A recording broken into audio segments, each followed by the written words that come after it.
Hello everyone, कैसे हो आप सब। उम्मीद करता हूँ बढ़िया हो गया, परीक्षा की तैयारी कर रहे होगे। तो आज का टॉपिक इतना इम्पोर्टेंट है कि परीक्षा में ये इतनी बार पूछा गया है, कुछ कहा नहीं जा सकता। तो देख लेते हैं आज का टॉपिक हमारा क्या है। गैसों की द्रवों में विलयता।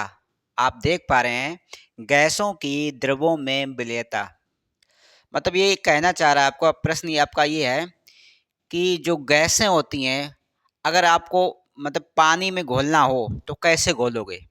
अगर पानी में घोल पाओगे क्या ऐसे गैसों को, या जरूरी नहीं कोई पानी हो, कोई भी द्रव हो सकता है, उसमें आप गैसें किस प्रकार से घोल सकते हो। ठीक है, तो इस प्रकार से हमारा प्रश्न है। ठीक है, मैं इसके बारे में अपने पहले तो हम इसका बोर्ड में क्या लिखा है किताबों के माध्यम से आपको बता रहा हूँ, फिर मैं अपने हिसाब से भी आपको बताऊंगा इसका आंसर। ठीक है, तो देख लेते हैं हमारा आज का आंसर क्या है। लिखा है कि भिन्न भिन्न गैसों की द्रव में विलयता भिन्न भिन्न होती है। ये कह रहा है कि अलग अलग प्रकार की जो गैसें होती हैं, जब आप द्रव में घोलेंगे तो उनकी विलयता भी भिन्न भिन्न प्रकार की होगी। मतलब आप मान लीजिए ऑक्सीजन को घोलेंगे तो वो किस प्रकार घुलेगी, आप कार्बन डाइऑक्साइड को घोलेंगे वो किस प्रकार घुलेगी, तो वो उनकी विलयता भी भिन्न भिन्न होगी। ठीक है, आप जब भी गैसों को द्रवों में मतलब जब भी भिन्न भिन्न गैसों को द्रवों में घोलोगे, मतलब द्रव में घोलोगे, तो उनकी विलयता भी भिन्न भिन्न होगी। ठीक है, अब देखो ऐसा क्यों होता है। जैसे मान लीजिए ऑक्सीजन जल में बहुत कम मात्रा में घुलती है। ये क्या कह रहा है, जैसे ऑक्सीजन है जो हम लोग पर्यावरण से लेते हैं, ऑक्सीजन O2, वो जल में बहुत कम मात्रा में घुलती है। आप देखते हैं कि जल के अंदर आप जब डुबकी लगाते हैं तो आपको सांस नहीं मिलती, तो जाहिर है उसके अंदर ऑक्सीजन बहुत कम मात्रा में होती है।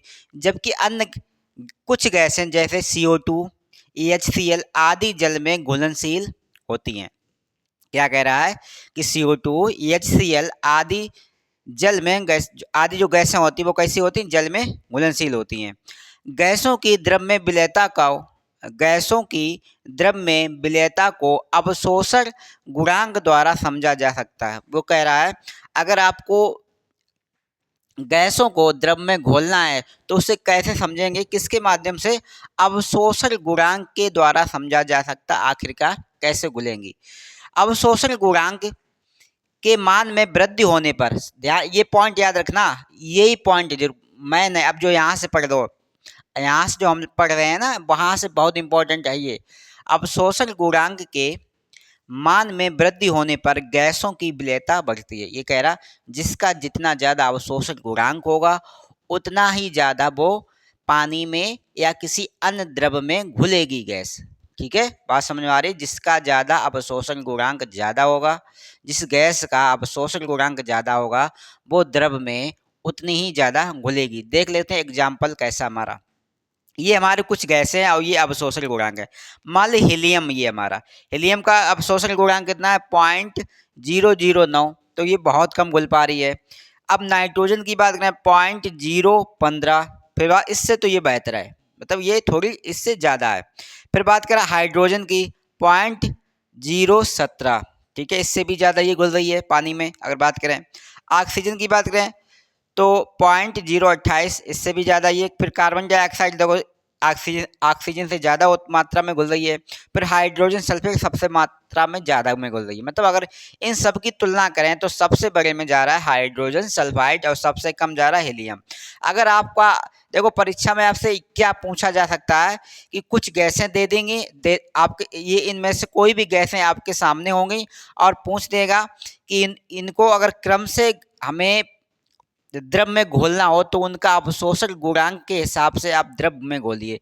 तो सीरियल बाय सीरियल आपको उल्टा सीधा दे देगा, आपको सीरियल बाय सीरियल करके लगाना। तो ये सीरियल आप लोग देख लो, सबसे बाद में कौन है, सबसे पहले कौन है, बीच में कौन है, इस प्रकार से आपको देखना है। Helium, helium, nitrogen, hydrogen, oxygen, carbon dioxide, hydrogen sulphide, आपको ये गैसें सारी की सारी याद करनी है। इनके मान भी याद करने, 9, 15, 17, ये देखो बढ़ते गए मान, पहले 9 था फिर 15। अगर ये देखो आपको मान लीजिए 9 था, आपने 8 कर दिया कोई प्रॉब्लम नहीं, आपने 15 का 14 कर दिया या 15 का 16 कर दिया कोई प्रॉब्लम नहीं।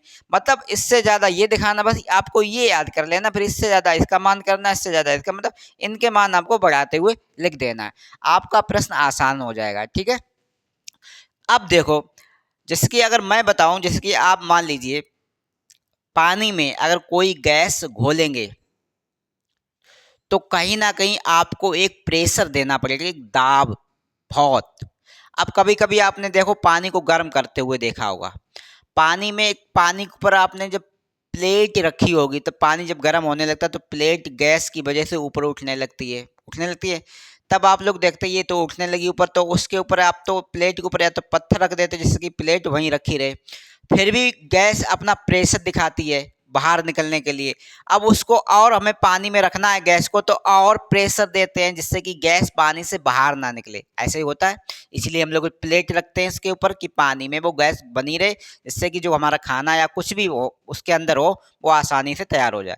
तो अगर आप दाब भी अच्छा देखेंगे तो आप भी गैस घुल जाएंगे, अगर दाब के हिसाब से बात करें, ठीक है, प्रेशर के हिसाब से बात करें। लेकिन ये बात आपको याद रखनी है, किताबी भाषा को जरूर याद करना। अवशोषण गुणांक जिस गैस का जितना ज्यादा होगा वो उतनी ही द्रवों में विलय होगी, मतलब उसकी विलेयता ज्यादा होगी। ठीक है, ये बात आपको याद रखनी है। तो कैसा लगा ये प्रश्न आपको?